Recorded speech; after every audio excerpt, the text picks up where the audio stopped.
বহুত এই মানে হোলী উৎসৱটোৰ কাৰণে সকলোকে যাতে সকলোৰে মন প্ৰাণ এই হোলীৰ ৰঙীন উৎসৱেৰে ৰঙীন হৈ পৰক তাৰে কামনাৰে এইটো আমাৰ খৈৰাবাৰী শাখা সত্ৰত এই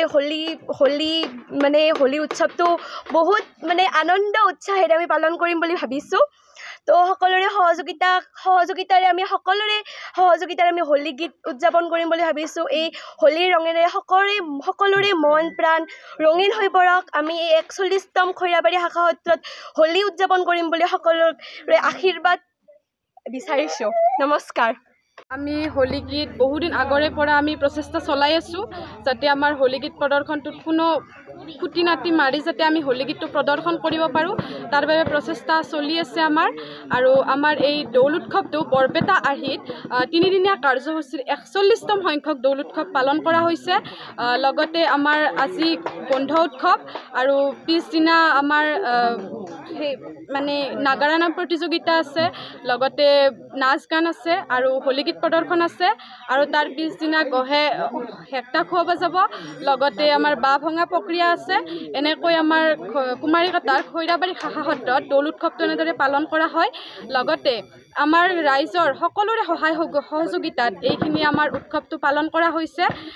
সেইবাবে মই সকলোকে ধন্যবাদ জ্ঞাপন কৰিছোঁ আৰু এই দৌল উৎসৱটোৰ বাবে সকলো অসমবাসীলৈ মই আন্তৰিক শুভেচ্ছা জ্ঞাপন কৰিলোঁ। ধন্যবাদ। গতিকে আজি আমাৰ এই উৎসৱটো পালন কৰা মোটামুটি 41 বছৰে হ'ল।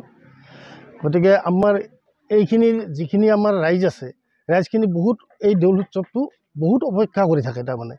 গতিকে আজিৰ এই আমাৰ কাৰ্যসূচীটো আৰম্ভ হৈছে আৰু ইতিমধ্যে আৰম্ভ হোৱাটো আমাৰ হোলী গীতেৰে আৰম্ভ হৈছে।